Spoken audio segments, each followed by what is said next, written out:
말도 안 돼. 일본 NHK의 베테랑 PD 이치로 사토가 야간 투시경을 내려놓으며 중얼거렸습니다. 그의 손은 떨리고 있었습니다. 15년간 세계를 돌며 멸종위기종을 촬영해온 그가 지금 눈앞에서 본 것은 믿을 수 없는 광경이었습니다. 일본에서는 10여 년간 발견되지 않아 사실상 멸종된 것으로 여겨지던 야생 수리부엉이가 서울 도심에서 40분 거리의 산에서 날고 있었던 겁니다. 사람이 만들 수 없는 기적이야. 그는 그날 밤 홀로 북한산 능선에 앉아 울었습니다. 한국의 산을 폭로하러 온 그가 오히려 자신의 오만함을 깨닫고 돌아간 이야기. 1,000만 명이 사는 거대 도시 한복판에서 도시와 자연이 공존하는 불가능한 현실. 대체 무슨 일이 있었는지 지금 바로 시작하겠습니다. 잠깐만요. 혹시 지금 어디서 듣고 계신가요? 구독과 좋아요 미리 눌러주시면 건강하고 행복한 기운 듬뿍 받으실 거예요. 저는 이치로 사토입니다. 40살. 일본 NHK에서 15년째 다큐멘터리를 찍고 있죠. 대학에서 생태학을 전공했습니다. 졸업 후 멸종위기종을 쫓아 세계를 돌았어요.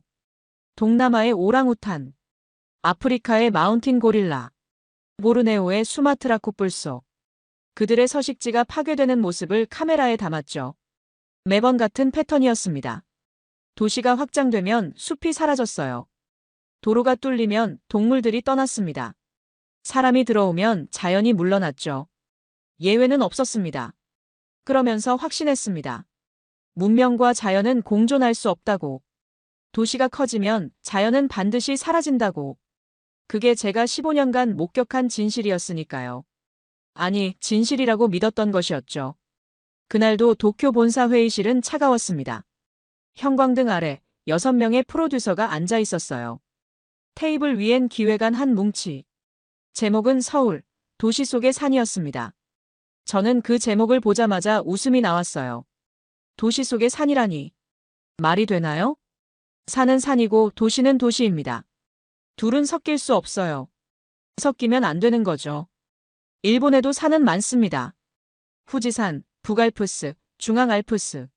3,000m가 넘는 산이 21개나 되죠. 2,000m 이상의 산도 50개가 넘습니다. 한라산이 1,947m, 백두산이 2,744m. 그걸 생각하면 일본의 산이 얼마나 높은지 알 수 있죠. 하지만 우리는 그 산을 쉽게 오르지 않습니다. 왜냐하면 등산로가 제대로 개발되지 않았으니까요. 표지판도 부족하고 안전시설도 거의 없어요. 길을 찾기 어렵고 샛길도 없습니다. 한국 산의 등산로처럼 나무에 리본이 묶여 있는 것 자체가 일본에선 거의 불가능합니다. 일본의 산은 험준합니다. 화산 활동으로 형성된 절벽과 협곡이 빈번하죠. 계곡에는 낭떠러지가 있어요. 그래서 한국에서 통용되는 계곡을 따라 내려오면 된다는 등산 상식이 일본 산에선 적용되지 않습니다. 오히려 위험해요. 게다가 야생동물도 많습니다. 곰, 멧돼지, 독사. 사람보다 먼저 산을 차지한 존재들이죠. 그래서 일본에선 산은 전문가들의 영역입니다. 일반인이 가볍게 오를 수 있는 곳이 아니죠. 산책하듯 등산한다? 불가능합니다. 일본인들에게 산은 신성하거나 경이로운 곳입니다. 함부로 범하면 안 되는 곳이죠. 그래서 멀리합니다.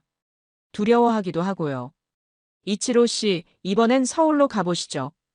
편성부장이 말했습니다. 목소리는 무겁고 표정은 차갑더군요. 서울 한복판에 등산로가 있다던데 사실인가 확인 좀 해주세요. 저는 고개를 가로저었습니다. 부장님, 그건 공원이에요. 산이 아니라. 직접 가서 확인하세요. 하지만 틀렸으면 사과하시고 맞으면 다큐 만드시고. 부장의 말투는 명령이었습니다. 협상의 여지가 없었죠. 저는 숨을 삼켰어요. 가슴속에서 뭔가 뜨거운 게 올라왔습니다. 분노였을까요? 아니면 자존심이었을까요? 아마 둘 다였을 겁니다. 좋습니다. 찍어서 보여드리죠. 제 목소리가 제 귀에도 날카롭게 들렸어요. 그게 얼마나 가짜인지, 얼마나 과장된 홍보인지. 회의가 끝나고 저는 창밖을 보았습니다. 도쿄의 빌딩 숲. 회색 콘크리트가 끝없이 이어지고 있었죠. 어디에도 초록은 없었습니다. 멀리, 아득히 멀리 보이는 산 하나. 그것조차 희미했어요. 그게 정상이에요. 도시는 사람의 공간이니까요. 자연은 도시 밖에 있는 거죠. 도쿄에서 가장 가까운 산은 타카오산입니다. 고속열차로 1시간을 달려야 도착하죠. 그것도 높이가 600m밖에 안 됩니다. 산이라기보단 언덕에 가깝죠. 그나마도 일본인들은 잘 안 갑니다. 위험하진 않지만 멀거든요. 1시간이나 전철 타고 가야 하니까요. 나리타 공항으로 향하는 택시 안. 보조작가 에밀리가 옆자리에서 말했습니다. 근데 이치로 씨 서울 진짜 산 많다던데요? 에밀은 25살 미국계 작가입니다. 밝고 쿨한 성격이죠. 에밀, 그건 착각이야. 산처럼 보이는 언덕일 뿐이지. 그래도 인터넷 보니까 사람들이 매일 등산 간다던데요. 불가능해. 저는 단호하게 말했습니다. 일본에서도 그런 건 없어. 하물며 한국은 더 작은 나라인데. 하지만 에밀, 나 이 분야에선 15년 경력이야. 믿어. 그게 제 신념이었으니까요. 하지만 지금 돌이켜보면 그 신념이야말로 제 시야를 가리고 있었던 거죠. 일본에도 도심 근처에 산이 전혀 없는 건 아닙니다. 하지만 그 산들은 제대로 된 등산로가 없어요. 길을 찾기 어렵고 표지도 부족하죠. 안전시설은 최소화되어 있어요. 자연을 훼손하지 않으려는 철학 때문입니다. 그게 일본의 방식이에요. 자연은 자연대로, 사람은 사람대로. 무엇보다 위험합니다. 한국 등산객이 일본 산에서 조난당하는 사고가 종종 발생하는 이유가 바로 그겁니다. 한국 산처럼 쉽게 생각하고 갔다가 사고를 당하는 거죠. 일본 산은 설악산 수준으로 깊고 험합니다. 대부분이요. 비행기 창밖으로 구름이 흘러갔습니다. 저 아래 어딘가에 서울이 있겠죠. 제가 폭로할 도시. 가짜 자연을 홍보하는 곳. 저는 카메라 가방을 꼭 껴안았습니다. 도시는 사람의 공간이지 야생이 숨 쉴 곳은 아니야. 혼잣말이었습니다. 하지만 그 말을 뱉는 순간 가슴 한구석이 불편했어요. 왜 그랬을까요? 왜 마음 한구석이 무거웠을까요? 아직은 몰랐습니다. 알고 싶지도 않았어요. 비행기가 하강하기 시작했습니다. 저는 눈을 감았어요. 내일부터 시작될 촬영. 그 결과를 이미 알고 있다고 생각했죠. 서울에 사는 공원일 거예요. 정비된 공간. 인공적인 자연. 그걸 확인하고 다큐로 만들고 돌아올 겁니다. 하지만 그건 착각이었습니다. 완전히 틀린 예측이었죠. 제가 마주할 서울은 제 상상을 훨씬 넘어서는 곳이었으니까요. 멸종위기종들이 도시 옆에서 살아 숨쉬는 곳. 사람과 자연이 경계 없이 공존하는 곳. 그런 곳이 정말 존재할까요? 저는 그때까지도 코웃음을 쳤습니다. 불가능하다고 생각했죠. 하지만 곧 알게 됩니다. 제가 얼마나 틀렸는지. 제가 얼마나 오만했는지. 인천공항에 도착했습니다. 입국장을 빠져나오는 순간 저는 멈춰 섰어요. 공항 로비가 너무 조용했습니다. 수백 명이 오가는데도 소음이 없었죠. 안내 로봇이 복도를 지나가며 한국어와 영어, 일본어로 번갈아 말하더군요. 이 나라, 진짜 선진국 맞네요. 에밀이 중얼거렸습니다. 저는 대꾸하지 않았어요. 인정하고 싶지 않았으니까요. 공항 밖으로 나오자 한 남성이 기다리고 있었습니다. 50대 후반쯤 돼 보이는 사람이었죠. 안녕하세요, 이치로 씨. 산림청 하윤철입니다. 산림청. 정부기관이군요. 이번 촬영 잘 부탁드립니다. 우리 산의 진짜 모습을 보여주시길 바랍니다. 하윤철의 미소는 외교적이었습니다. 완벽하게 계산된 느낌이 들었죠. 저는 있는 그대로 찍을 뿐입니다. 물론이죠. 그게 다큐멘터리니까요. 차를 타고 서울로 향했어요. 창밖으로 고속도로가 펼쳐졌습니다. 그리고 저는 이상한 걸 느꼈어요. 고속도로 양옆으로 산이 보였습니다. 저기 보이는 게 산인가요? 네. 관악산이에요. 서울대학교 뒤편에 있죠. 서울대학교 뒤에 산이 있다고요? 네. 학생들 등산 자주 가요. 저는 믿을 수가 없었습니다. 일본의 도쿄대학 뒤엔 빌딩뿐입니다. 호텔에 도착해서 방에 들어가 창문을 열었습니다. 그리고 저는 그 순간 숨이 멎었어요. 호텔 바로 뒤편에 산이 펼쳐져 있었습니다. 나무가 빽빽하고 바위가 솟아 있었어요. 이건 뭐지? 여기 옆에 인왕산이래요. 퇴근 후 산책하는 사람 많대요. 에밀이 말했습니다. 저는 창문을 닫았습니다. 인정할 수 없었어요. 그날 저녁 로비에서 한 여성을 만났습니다. 정서진. 30대 초반으로 보이는 환경활동가였죠. 안녕하세요, 이치로 씨. 내일 촬영 도와드릴 정서진입니다. 도심 속 산이요? 직접 해보시면 생각 달라지실 거예요. 저는 씁쓸하게 웃었습니다. 글쎄요. 저도 이 분야에선 베테랑이라서요. 그럼 내일 아침 일찍 출발하시죠. 인왕산부터 시작해요. 옆에서 하윤철이 끼어들었습니다. 정서진 씨, 관광객들 많이 나오는 구간으로 안내하면 좋겠어요. 우리 산의 인기를 보여줘야죠. 정서진의 표정이 굳었습니다. 하윤철 과장님, 이건 홍보 영상이 아니에요. 국가 이미지도 생각해야죠. 관광 산업도 중요합니다. 생태계 망가뜨리면 어쩌려고요? 두 사람 사이에 묘한 긴장이 흘렀습니다. 저는 그 순간 느꼈어요. 여기엔 단순한 자연 이상의 무언가가 있다는 걸. 정치, 홍보, 경제적 이익이 얽혀 있다는 걸. 내일 보시면 알 거예요. 정서진이 제게 말했습니다. 산은 누구의 것도 아니에요. 모두의 것이죠.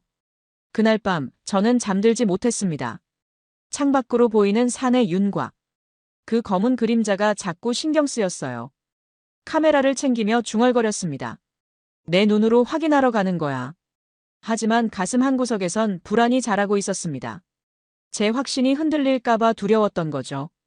다음 날 아침, 정서진과 함께 인왕산 입구에 섰습니다. 시간은 오전 6시. 하늘은 푸르고 공기는 차가웠어요. 도시의 소음은 아직 시작되지 않았습니다. 고요했죠. 여기가 인왕산이에요. 서울 한복판에 있죠. 정서진이 말했습니다. 저는 주변을 둘러보았어요. 주택가 바로 옆에 등산로 입구가 있었습니다. 아파트가 보였고 주차된 차들이 보였어요. 일본이라면 상상도 할 수 없는 풍경이었죠. 도쿄에서 산을 오르려면 전철로 1시간은 가야 합니다. 도심에서 완전히 벗어나야 하죠. 그것도 제대로 된 등산로가 없어서 위험합니다. 표지판도 부족하고 길 찾기도 어려워요. 이건 공원 아닌가요? 제가 물었습니다. 직접 올라가 보세요. 정서진은 먼저 걸어 올라갔습니다. 저는 카메라를 들고 뒤를 따랐죠. 에밀도 함께였어요. 처음엔 시멘트 계단이었습니다. 깔끔하게 정비되어 있었어요. 난간도 있었고 가로등도 있었죠. 사람 손이 닿은 흔적이 역력했습니다. 역시 인공이네. 저는 혼잣말을 했습니다. 예상대로였어요. 이건 공원입니다. 자연이 아니라 만들어진 공간이죠. 하지만 10분쯤 걸었을까요? 계단이 사라지고 흙길이 나타났습니다. 나무 뿌리가 땅 위로 솟아 있었어요. 바위가 군데군데 놓여 있었죠. 길은 구불구불했고 경사가 있었습니다. 표지판이 나무에 달려 있었습니다. 리본도 묶여 있었어요. 빨간색, 노란색 리본. 길을 안내하는 표시였죠. 이건 말이 막혔습니다. 일본에선 이런 표지가 거의 없습니다. 등산로가 있어도 찾기 어려워요. 표지판은 최소한으로만 설치되죠. 자연을 훼손하지 않으려는 철학 때문입니다. 샛길도 없고 안내도 부족해요. 그래서 길을 잃기 쉽습니다. 한국 등산객이 일본 산에서 조난당하는 이유가 바로 그겁니다. 한국처럼 친절한 표지가 없으니까요. 한국처럼 안전한 등산로가 없으니까요. 하지만 여기는 달랐어요. 누구나 쉽게 길을 찾을 수 있었습니다. 초보자도 노인도 아이도 모두가 안전하게 오를 수 있는 길이었죠. 이건 공원이 아니었어요. 진짜 산이었습니다. 숲이 울창했습니다. 참나무, 소나무가 하늘을 가렸죠. 바람이 불 때마다 나뭇잎이 흔들렸고 새소리가 들렸어요. 멀리서 딱따구리 소리도 들렸습니다. 저는 카메라 셔터를 눌렀습니다. 한 번, 두 번, 계속 숲의 모습을 담았어요. 나무들의 질감을, 빛이 스며드는 모습을. 이치로 씨, 괜찮으세요? 정서진이 뒤를 돌아보며 물었습니다. 아, 네. 괜찮습니다. 거짓말이었어요. 전혀 괜찮지 않았죠. 제 머릿속 지도가 무너지고 있었으니까요. 도시와 자연은 공존할 수 없다는 신념. 그게 조금씩 흔들리고 있었습니다. 1시간쯤 올랐을까요? 땀이 흘렀고 숨이 찼습니다. 하지만 멈출 수 없었어요. 정상까지 가봐야 했으니까요. 그리고 마침내 도착했습니다. 인왕산 정상. 저는 그 순간을 평생 잊지 못할 겁니다. 석양이 지고 있었어요. 하늘은 주황빛으로 물들었죠. 구름은 붉게 타올랐고 빛은 부드러웠습니다. 그 아래 서울이 펼쳐져 있었습니다. 경복궁의 지붕. 초록색 기와가 석양을 받아 빛났어요. 남산타워의 불빛. 아직 완전히 어둡지 않아서 타워가 하늘을 배경으로 선명했죠. 63빌딩의 윤곽. 거대한 빌딩이 멀리 보였습니다. 그리고 그 사이사이로 보이는 초록. 나무, 숲, 산. 모든 게 한 프레임 안에 있었습니다. 고궁과 마천루와 숲이, 역사와 현대와 자연이 하나의 풍경 속에 공존하고 있었어요. 이건 뭐지? 제 입에서 나온 말이었어요. 목소리가 떨렸습니다. 에밀이 옆에서 중얼거렸습니다. 이건 좀 미쳤다. 저는 카메라를 들었습니다. 하지만 셔터를 누를 수가 없었어요. 손이 떨렸고 시야가 흐려졌습니다. 렌즈로 담기엔 너무 압도적이었으니까요. 사진으로는 이 감정을 담을 수 없었어요. 저는 카메라를 내려놓았습니다. 그냥 눈으로 봤어요. 맨눈으로. 화면 없이. 정서진이 옆에 섰습니다. 이게 서울이에요. 도시와 자연이 함께 숨쉬는 곳. 하지만 어떻게 이게 가능하죠? 사람들이 지키려고 했으니까요. 100년 넘게. 정서진의 목소리는 부드러웠습니다. 자부심이 묻어 있었어요. 일제강점기에도 전쟁 때도 개발 시대에도 사람들은 이 산을 지켰어요. 베어내지 않았어요. 저는 아무 말도 할 수 없었어요. 가슴속에서 뭔가 무너지는 소리가 들렸습니다. 제가 믿어온 것들. 도시와 자연은 공존할 수 없다는 확신. 문명이 발전하면 자연은 사라진다는 믿음. 그게 산산이 부서지고 있었죠. 일본에선 이런 게 불가능해요. 제가 말했습니다. 도쿄에서 산을 오르려면 전철로 1시간은 가야 하죠. 게다가 등산로도 제대로 없어서 위험해요. 표지판도 부족하고. 여긴 지하철로 30분이에요. 그것도 매일 수천 명이 올라와요. 안전하게요. 저는 고개를 저었습니다. 믿을 수가 없었어요. 아니, 믿고 싶지 않았어요. 하지만 눈앞의 풍경은 부정할 수 없었습니다. 진짜는 아직 안 보셨어요. 정서진이 말했습니다. 내일 북한산 가보시죠. 거기선 더 놀라실 거예요. 저는 고개를 끄덕였습니다. 말을 할 수가 없었어요. 목이 메었으니까요. 하산길은 조용했습니다. 저는 한 발 한 발 내디디며 생각했죠. 이 도시 뭐지? 어떻게 이런 게 가능하지? 15년간 세계를 돌며 본 도시들. 방콕, 자카르타, 나이로비, 카이로. 어디에도 이런 곳은 없었어요. 도시가 확장되면 자연은 사라졌습니다. 예외 없이. 그런데 서울은 달랐어요. 도시가 커졌는데도 산이 그대로 있었습니다. 그날 밤 저는 호텔방에서 찍은 사진들을 보았습니다. 석양 아래 서울. 도시와 산이 겹쳐진 풍경. 손이 떨렸어요. 이건 단순한 촬영이 아니었습니다. 제 세계관이 흔들리고 있었죠. 15년간 쌓아온 신념이 무너지고 있었어요. 그리고 저는 알았습니다.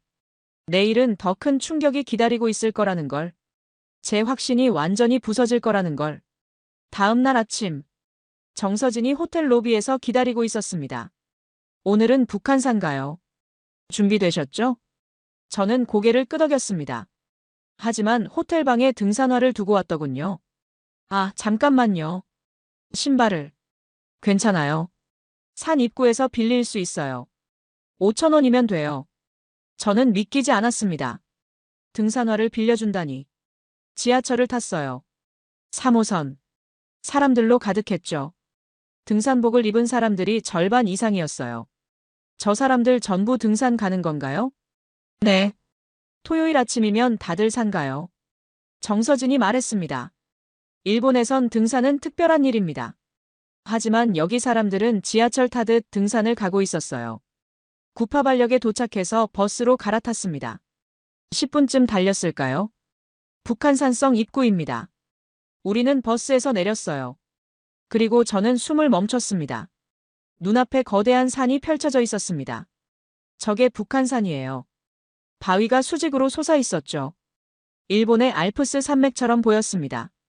여기가 정말 도시 아닌가요? 서울 한복판이에요. 지하철로 40분. 조금 걸어가자 북한산성 탐방지원센터가 보였습니다. 문을 열고 들어가자 한 남성이 카운터에 앉아 있었어요. 안녕하세요. 민강호입니다. 여기 관리소 직원이에요. 민강호는 무뚝뚝해 보였습니다. 등산화 빌리러 오셨나요? 네, 그렇습니다. 발 사이즈는요? 270요. 민강호는 선반에서 등산화를 꺼냈습니다. 깨끗하고 잘 관리된 신발이었어요. 5,000원입니다. 돌아올 때 돌려주시면 돼요. 일본엔 이런 거 없어요? 민강호가 물었습니다. 없습니다. 아예. 여긴 한국이에요. 산은 모두의 것이니까요. 그 말이 제 가슴을 쿵 하고 쳤습니다. 이 시스템 언제부터 시작됐어요? 10년쯤 됐어요. 처음엔 반대도 많았죠. 망가뜨릴 거라고들 했어요. 하지만요. 사람들이 소중히 다뤄요. 이제는 확신해요. 사람들은 산을 사랑한다는 걸. 저는 아무 말도 할 수 없었습니다. 등산로에 들어섰습니다. 사람들이 줄지어 걷고 있었어요. 그 중에 한 여성이 눈에 들어왔습니다. 40대쯤 돼 보이는 외국인이었어요. 어디서 오셨어요? 제가 물었습니다. 스페인이요. 마리아 곤잘레스예요. 혼자 여행 중이에요. 서울에서 산을 오를 수 있다는 걸 듣고 왔죠. 어떻게 와보니? 놀라워요. 도시가 바로 저 아래 있는데 여긴 완전한 숲이잖아요. 안녕하세요. 지나가는 사람들이 인사했습니다. 여기 사람들 왜 이렇게 친절해요? 산에선 다들 그래요. 같은 길 걷는 사람들이니까요. 정서진이 말했습니다. 1시간쯤 올랐을까요? 숨이 차기 시작했습니다. 저는 카메라를 들었습니다. 하지만 손이 떨렸어요. 감정 때문이었죠. 이 산은 진짜였어요. 사람들은 진심으로 이 산을 사랑하고 있었죠. 저기 보세요. 정서진이 앞을 가리켰습니다. 백운대 정상까지 2km. 저는 한숨을 내쉬었습니다. 아직 멀었군요. 하지만 포기할 수 없었어요. 끝까지 가봐야 했으니까요. 이 도시의 진실을. 중턱쯤 올라왔을까요? 저는 바위에 앉아 쉬고 있었습니다. 숨이 가빠서 더 이상 걸을 수가 없었죠. 물병을 꺼내려는데 빈 것을 깨달았습니다. 물 좀 드릴까요? 옆에서 누군가 말했습니다. 70대쯤 돼 보이는 노인 부부였어요. 아, 괜찮습니다. 아니에요, 드세요. 산에선 서로 도와야죠. 노인이 물병을 건넸습니다. 저는 받아서 마셨어요. 일본 분이시죠? 노인이 일본어로 물었습니다. 어색한 발음이었지만 알아들을 수 있었어요. 네. 일본어를 하시네요. 90년대에 무역회사에서 일했거든요. 일본 회사랑 거래 많이 했어요. 지금은 많이 잊어버렸지만요. 다큐 찍으러 오셨다면서요? 네, 그렇습니다. 우리 산 어때요? 저는 잠시 망설였어요. 네. 좋습니다. 생각보다 훨씬. 그럼 됐어요. 천천히 올라가세요. 노인 부부는 다시 걷기 시작했습니다. 손을 꼭 잡고 걷는 모습이 뭉클했습니다. 다시 걷기 시작했어요. 나무 사이로 햇빛이 스며들었습니다. 그때 나무 위에서 뭔가 움직였어요. 저게 뭐죠? 다람쥐예요. 정서진이 말했습니다. 작은 다람쥐가 나뭇가지 위를 뛰어다녔어요. 여기 다람쥐도 살아요? 네. 산에 생명이 많아요. 저는 카메라를 들었지만 너무 빨라서 제대로 찍지 못했어요. 이치로 씨, 저기 봐요. 에밀이 하늘을 가리켰습니다. 큰 새 한 마리가 날고 있었어요. 저건 큰 호색 딱따구리예요. 여기선 가끔 봐요. 정서진이 말했습니다. 저는 그 새를 바라보았습니다. 생태학을 전공한 제가 봐도 놀라운 일이었어요. 큰 호색 딱따구리는 깊은 숲에서 사는 새입니다. 그런 새가 도시에서 1시간도 안 되는 거리에서 날고 있었죠. 조금 더 올라가자 나비들이 날아다녔습니다. 여긴 사람이 사는 곳이 아니야. 제 입에서 나온 말이었습니다. 생명이 사는 곳이야. 정서진이 미소 지었습니다. 맞아요. 여긴 사람만의 공간이 아니에요. 하지만 사람이 이렇게 많이 오는데 동물들이 떠나지 않나요? 등산로는 정해져 있어요. 사람들이 그 길로만 다니죠. 그래서 동물들은 등산로 밖에서 살아요. 저는 주변을 둘러보았습니다. 나무, 풀, 바위, 흙, 그리고 그 사이를 오가는 작은 생명들. 이 모든 게 도시에서 40분 거리에 있다는 게 놀라웠어요. 일본엔 이런 산 없어요? 에밀이 물었습니다. 있긴 해요. 하지만 이렇게 가까운 곳엔 없죠. 그리고 이렇게 안전하지도 않아요. 일본 산은 등산로가 거의 없어서 위험해요. 저는 대답하며 깨달았어요. 불편하다는 걸 이제야 알았던 거죠. 정상이 가까워졌습니다. 바위가 점점 커졌고 경사가 가팔라졌죠. 하지만 저는 멈추지 않았어요. 끝까지 가보고 싶었으니까요. 이 산의 정상을, 이 도시의 심장을, 정상까지 300m. 표지판이 그렇게 알려주고 있었습니다. 저는 숨을 고르며 걸었어요. 다리는 무거웠지만 마음은 가벼웠죠. 거의 다 왔다는 생각에 힘이 났습니다. 주변 풍경도 달라졌어요. 나무가 줄어들고 바위가 많아졌습니다. 하늘이 더 가까이 보였죠. 그때였습니다. 앞쪽에서 비명소리가 들렸어요. 사람 살려요. 여성의 목소리였습니다. 절박하고 다급했죠. 저는 뛰기 시작했습니다. 카메라를 옆구리에 끼고 바위를 넘어갔죠. 정서진도 에밀도 뛰었습니다. 50m쯤 앞. 한 남성이 바닥에 쓰러져 있었습니다. 50대쯤 돼 보이는 사람이었어요. 얼굴은 창백했고 눈은 감겨 있었습니다. 주변에 사람들이 모여 있었어요. 10여 명쯤 됐을까요? 모두 긴장한 표정이었습니다. 무슨 일이에요? 정서진이 뛰어가며 물었습니다. 심장이 안 뛰는 것 같아요. 한 여성이 울먹이며 말했습니다. 아마 쓰러진 남성의 아내인 것 같았어요. 저는 그 순간 얼어붙었어요. 심정지. 이건 촬영이 아니었습니다.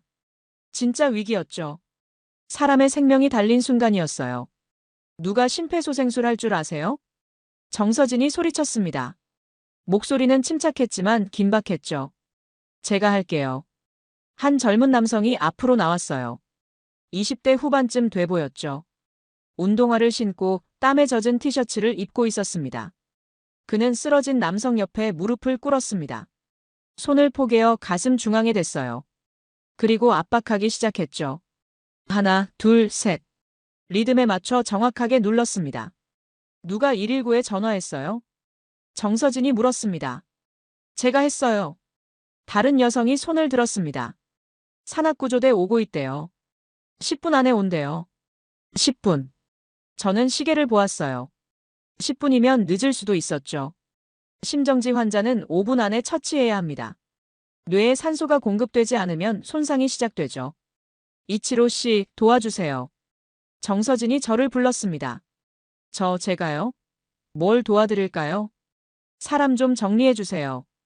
공간 확보해야 해요. 공기가 통해야 하거든요. 저는 고개를 끄덕였습니다. 카메라를 내려놓고 사람들에게 다가갔어요.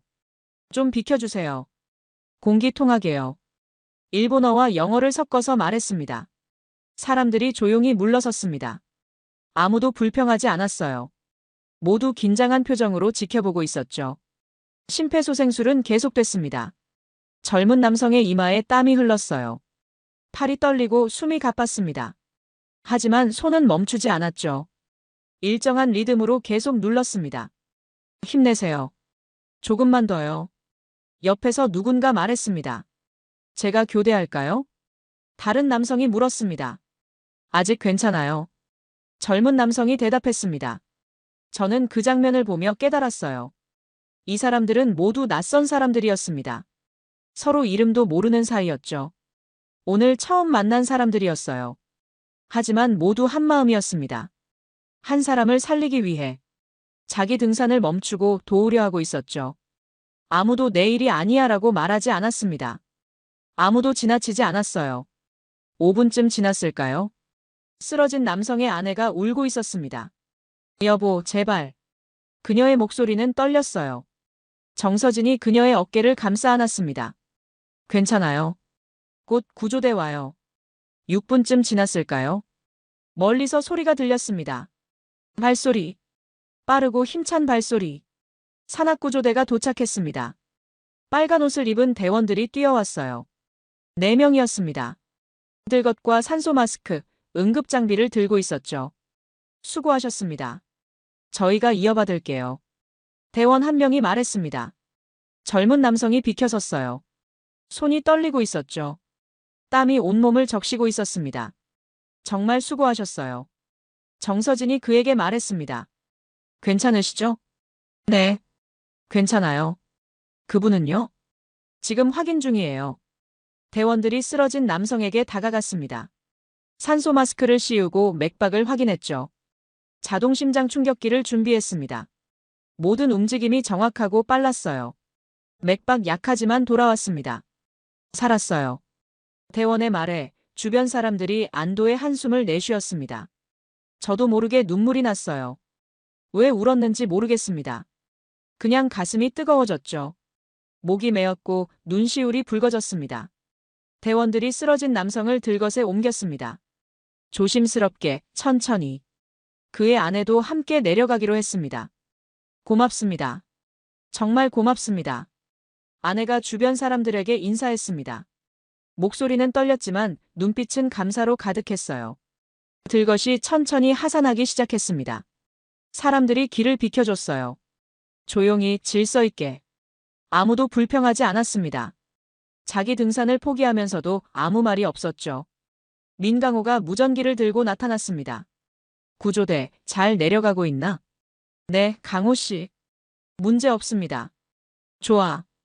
아래 구급차 대기시켜놨어. 병원 연락도 했고. 민강호는 침착했습니다. 보수적으로 보였던 그 사람이 위기 순간엔 가장 믿음직스러웠죠. 말은 적었지만 행동은 정확했어요. 한국 사람들. 제 입에서 나온 말이었습니다. 이건 시스템이 아니라 마음이야. 정서진이 옆에서 말했습니다.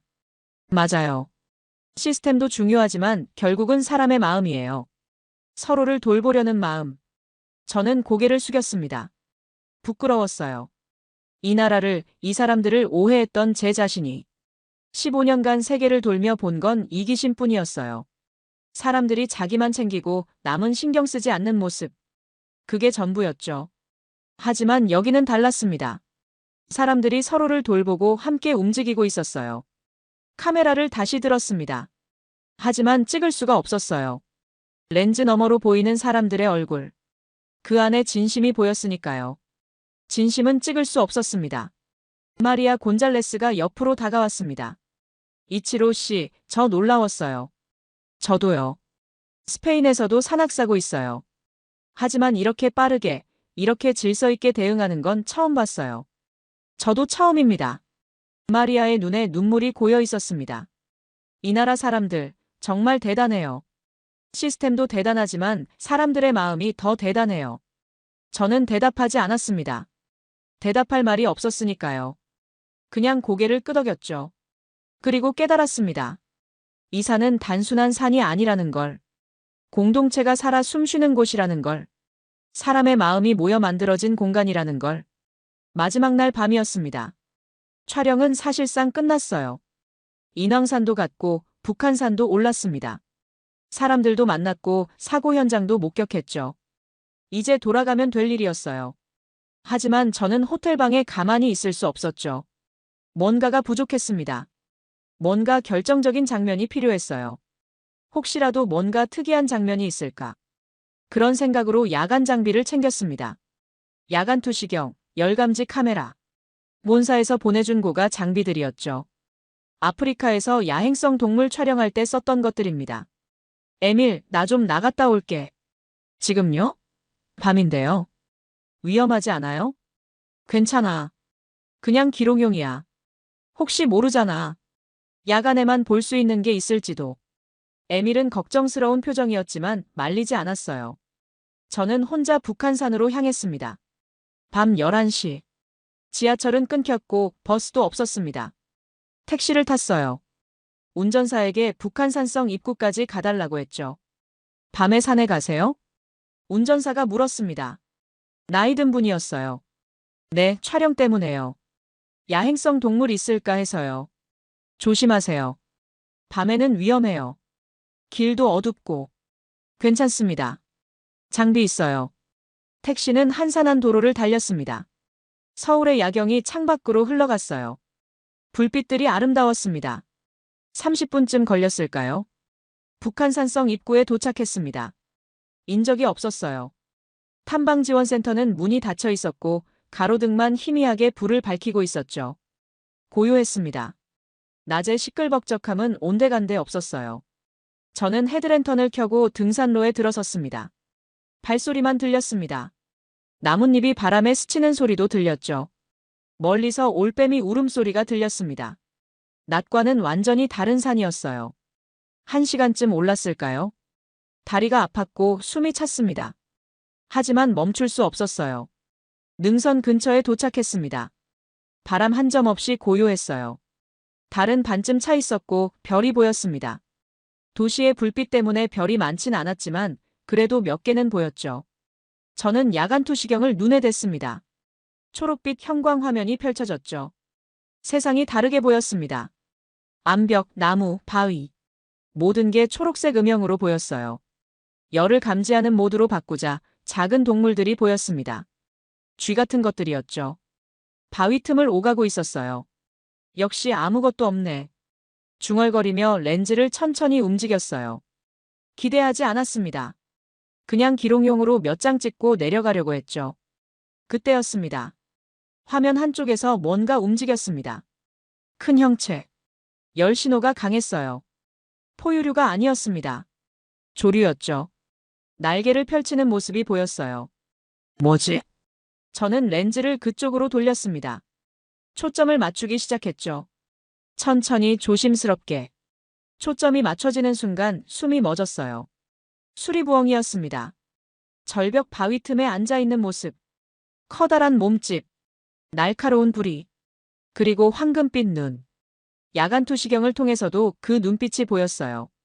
말도 안 돼. 제 입에서 나온 말이었습니다. 손이 떨렸습니다. 심장이 빠르게 뛰기 시작했어요. 수리부엉이. 유라시안 이글 아울. 학명으로는 부보부보. 일본에서는 10여 년간 야생에서 거의 발견되지 않은 새. 개체수가 급감해서 사실상 멸종 위기에 놓인 생물. 한국에서도 천년기념물 324호. 멸종위기 야생동물 2급. 생태학을 전공한 제가 평생 한 번도 야생에서 본 적 없는 새. 교과서에서만 사진에서만 봤던 새. 그런데 지금 서울 도심에서 40분 거리의 산에서 그 새가 살아있었습니다. 부엉이는 조용히 고개를 돌렸습니다. 주변을 살피는 듯 했어요. 사냥감을 찾고 있는 것 같았죠. 그리고 천천히 날개를 폈습니다. 거대한 날개. 펼쳐진 폭이 1.5m는 넘어 보였어요. 날개가 공기를 가르며 펼쳐졌죠. 소리 없이. 조용히. 부엉이는 날아올랐습니다. 바위에서 떨어져 나와 하늘로 올라갔어요. 도심의 야경을 배경으로. 빌딩 불빛이 아련하게 겹쳐진 밤하늘을. 날개를 천천히 펄럭이며 날아갔습니다. 저는 카메라를 들려고 했어요. 일반 카메라로 바꿔서 찍으려고 했죠. 하지만 손이 떨려서 셔터를 누르지 못했습니다. 야간 투시경이 손에서 미끄러졌어요. 땅에 떨어졌지만 신경 쓰이지 않았습니다. 저는 그냥 맨눈으로 그 장면을 봤어요. 렌즈 없이, 화면 없이, 장비 없이, 그냥 제 눈으로. 부엉이는 천천히 날아갔습니다. 고요한 밤하늘을 가르며 서울의 불빛 위를 자유롭게. 이건 말이 나오지 않았습니다. 가슴속에서 뭔가 뜨거운 게 치밀어 올랐어요. 울컥하는 감정. 목이 메었습니다. 눈물이 났어요. 왜 우는지 몰랐습니다. 그냥 눈물이 났어요. 멈출 수가 없었죠. 주저앉았습니다. 바위에 앉아서 고개를 숙이고 울었어요. 소리 없이. 조용히. 일본에서는 거의 볼 수 없는 새. 혼잣말이 나왔습니다. 10년 넘게 야생 개체가 급감해서 멸종 위기에 놓인 생물. 그런데 지금 내가 있는 이 도시 옆산에서 그 새가 밤하늘을 날고 있다. 눈물이 계속 흘렀습니다. 이건 촬영이 아니었어요. 다큐멘터리도 아니었습니다. 경이었어요. 신성한 순간이었죠. 15년간 세계를 돌며 본 건 파괴뿐이었습니다. 서식지가 사라지고 동물들이 떠나고 자연이 무너지는 모습. 그게 전부였어요. 하지만 여기는 달랐습니다. 도시가 있는데도 자연이 살아 있었어요. 사람이 있는데도 동물이 남아 있었습니다. 1,000만 명이 사는 도시 옆에 멸종위기종이 살고 있었죠. 한참을 그 자리에 앉아 있었습니다. 부엉이는 이미 사라졌지만 그 형상은 제 눈에 선명했어요. 가슴에 새겨졌습니다. 평생 잊지 못할 것 같았어요. 이건 인간의 공간이 아니야. 혼잣말이 나왔어요. 신의 공간이야.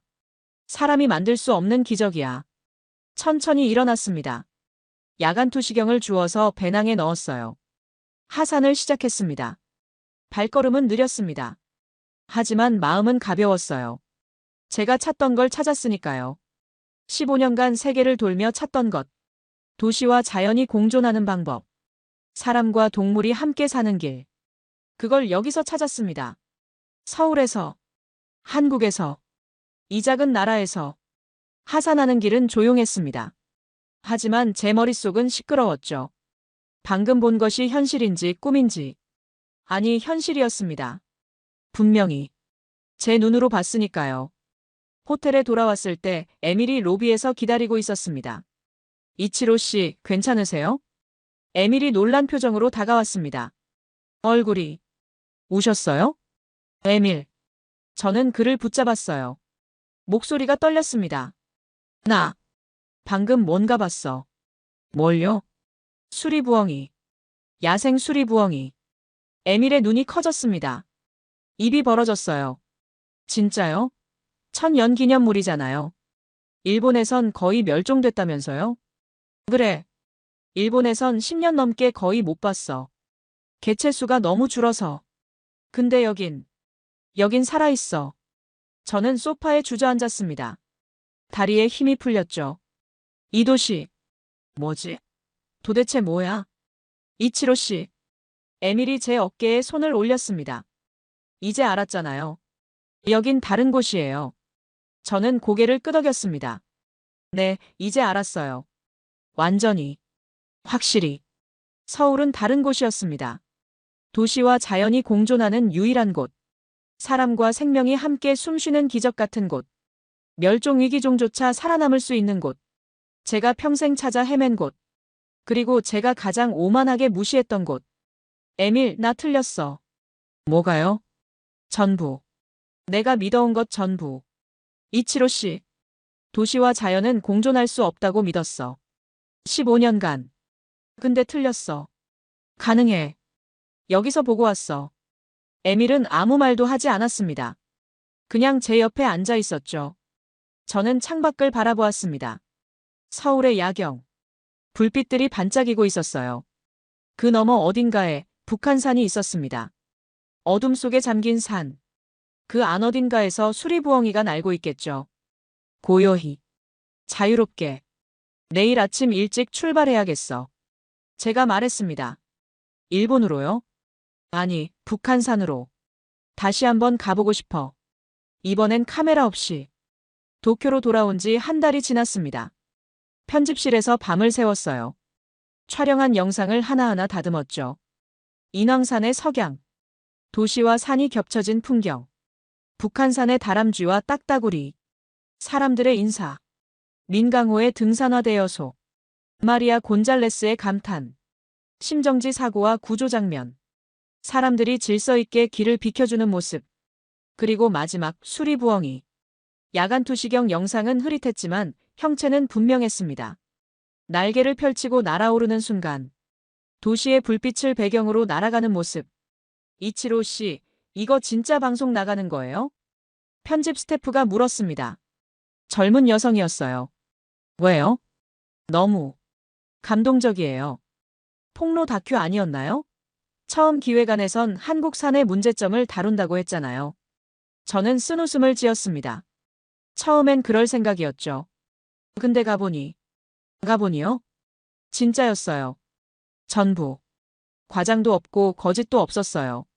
그럼 이 다큐는 내가 틀렸다는 고백이에요. 스태프는 아무 말도 하지 않았습니다. 그냥 화면을 바라보고 있었죠. 다큐가 방영됐습니다. 제목은 밤의 날개 서울을 날다였죠. 부제는 도시와 자연, 불가능한 공존. 방송 당일 긴장했습니다. 시청률이 어떻게 나올지, 반응이 어떨지. 걱정도 됐어요. 일본 시청자들이 받아들일까? 한국을 너무 띄워주는 거 아닐까? 하지만 기우였습니다. 시청률은 예상을 훨씬 뛰어넘었어요. 15%. NHK 다큐멘터리로는 이례적인 수치였습니다. 반응은 폭발적이었습니다. 온라인 게시판이 댓글로 넘쳐났어요. 진짜인가요? 도시 한복판에 저런 산이? 지하철로 30분이면 등산을 간다니. 등산화를 5,000원에 빌려준다고. 일본에선 상상도 못할 일인데. 수리부엉이가 서울에 산다는 게 믿기지 않아요. 일본에선 10년 넘게 못 봤는데. 심정지 환자를 시민들이 구조하는 장면에서 울었어요. 한국 사람들, 정말 대단하네요. 칭찬만 있는 건 아니었습니다. 비판도 있었죠. 너무 한국을 띄워주는 거 아닌가? 일본 산도 좋은데 왜 한국만 좋다고 하나? 이건 홍보 영상 같아요. 하지만 대부분은 긍정적이었습니다. 감동했다는 댓글이 많았어요. 그리고 일주일 후 이메일이 쏟아지기 시작했습니다. 첫 번째는 미국 CNN이었어요. 이 다큐 영상 좀 쓸 수 있을까요? 저희 뉴스에서 소개하고 싶습니다. 두 번째는 영국 BBC였습니다. 서울의 생태계에 대해 취재하고 싶습니다. 협력 가능할까요? 세 번째는 넷플릭스였죠. 시리즈로 만들어보면 어떨까요? 세계 각국의 도시 생태계를 다루는 시리즈요. 프랑스, 독일, 호주에서도 연락이 왔습니다. 모두 관심을 보였어요. 서울의 도시 생태계에, 도시와 자연의 공존에. 저는 그 모든 제안을 정중히 거절했습니다. 감사합니다만 이건 제 개인적인 이야기예요. 제가 직접 전하고 싶습니다. 그리고 결심했습니다.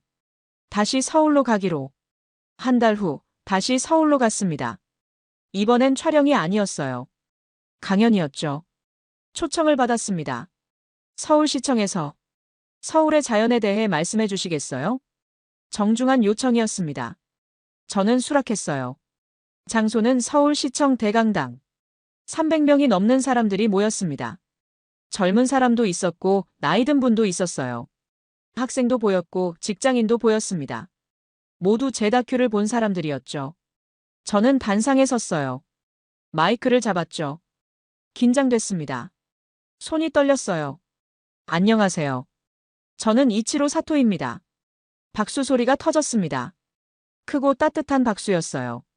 저는 잠시 숨을 고르고 말을 이었어요. 저는 이곳에 폭로하러 왔었습니다. 사람들이 조용해졌죠. 도시 속 산이라는 게 얼마나 가짜인지, 얼마나 과장된 홍보인지. 그걸 보여주려고 했어요. 15년간 세계를 돌며 다큐를 만들었습니다. 그러면서 확신했어요. 도시와 자연은 공존할 수 없다고. 도시가 확장되면 자연은 사라진다. 사람이 들어오면 동물은 떠난다. 그게 제가 본 진실이었습니다.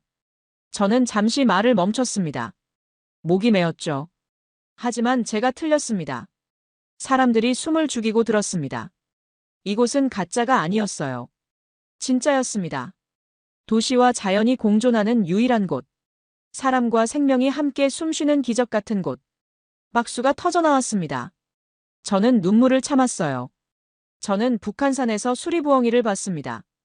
일본에서는 10년 넘게 거의 볼 수 없는 새를. 멸종위기에 놓인 새를. 그 새가 서울 도심에서 40분 거리의 산에서 날고 있었어요. 그 순간 깨달았습니다. 제가 얼마나 오만했는지. 제가 얼마나 좁은 시야로 세상을 봤는지. 저는 가짜를 찾으러 왔고 진짜를 만났습니다. 그리고 이제 알아요. 서울의 자연은 세계의 마지막 유산이라는 걸. 도시와 자연이 공존할 수 있다는 증거라는 걸. 박수가 계속됐습니다. 저는 고개를 숙였어요. 부끄러웠지만 가벼웠습니다. 고백을 했으니까요. 제 오만함을, 제 편견을. 강연이 끝나고 정서진이 무대 뒤에서 기다리고 있었습니다. 이치로 씨, 정말 좋은 강연이었어요. 정서진 씨, 감사합니다. 덕분에 제 인생이 바뀌었어요. 아니에요. 이치로 씨가 열린 마음으로 봐주셨으니까요. 편견 없이요. 편견이 있었어요. 많이. 하지만 부서졌죠. 여기서 하윤철도 나타났습니다. 이치로 씨, 좋은 다큐 만들어주셔서 감사합니다. 아니에요. 있는 그대로 찍었을 뿐입니다. 처음엔 걱정했어요. 하윤철은 솔직하게 말했습니다. 너무 비판적으로 나오지 않을까? 한국의 문제점만 부각되지 않을까? 하지만요. 보고 나니 알겠더군요. 이게 진짜 우리 모습이구나. 숨길 것도 포장할 것도 없구나. 과장님도 변하신 것 같네요. 정서진이 웃으며 말했습니다. 나도 배웠어요. 하윤철이 대답했습니다. 홍보보다 진실이 더 강하다는 걸. 체면보다 진심이 더 감동적이라는 걸. 민강호도 왔습니다. 무뚝뚝한 표정은 그대로였지만 눈빛은 따뜻했어요. 이치로 씨, 다시 오셔서 기쁩니다. 민강호 씨, 다음엔 촬영 말고 그냥 등산하러 올게요. 언제든 오세요. 등산화 대여는 여전히 5,000원이에요. 안 올라도 돼요. 민강호가 농담을 했습니다. 처음이었어요. 모두가 웃었습니다. 마리아 곤잘레스도 객석에 있었어요. 강연이 끝나고 다가왔죠. 이치로 씨, 다큐 정말 감동적이었어요. 마리아 씨도 다시 오셨네요. 네. 한국이 너무 좋아서요. 이번엔 제주도 갔어요. 한라산도 올랐고요. 어땠어요? 놀라웠어요. 또, 한라산에서도 멸종위기 식물들 봤어요. 구상나무요. 다음은 어디 가실 거예요? 지리산이요. 한국에서 제일 큰 산이래요. 조심히 다녀오세요.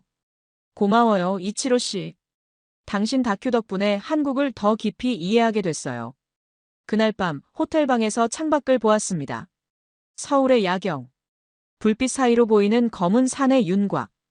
낮엔 초록이었을 그 산이 밤엔 검은 그림자로 보였어요. 그 안 어딘가에서 수리부엉이가 날고 있겠죠. 고요히 자유롭게. 다람쥐가 잠들어 있을 거예요. 딱따구리도 나비도. 모든 생명이 숨쉬고 있을 겁니다.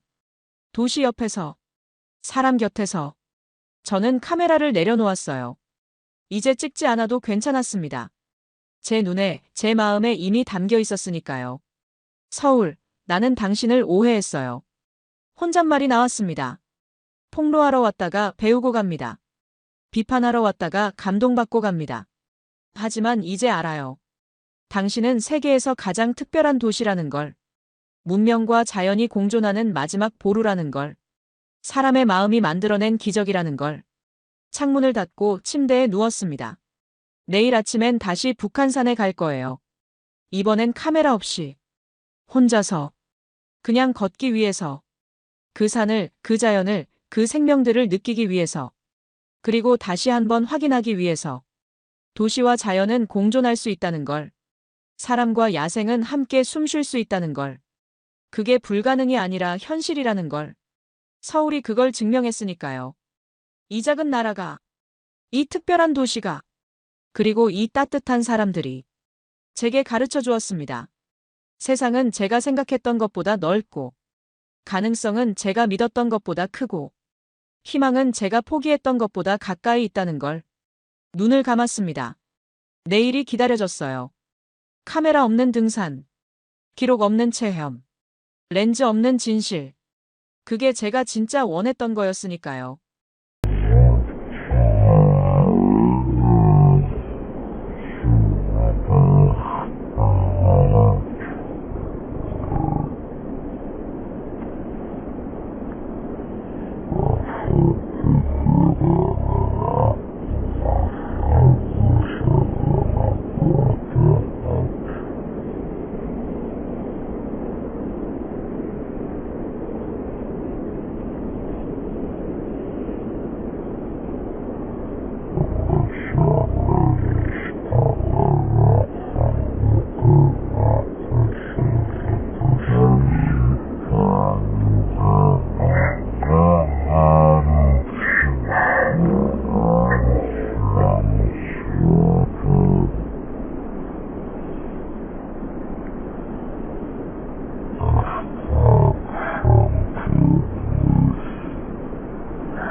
Значит,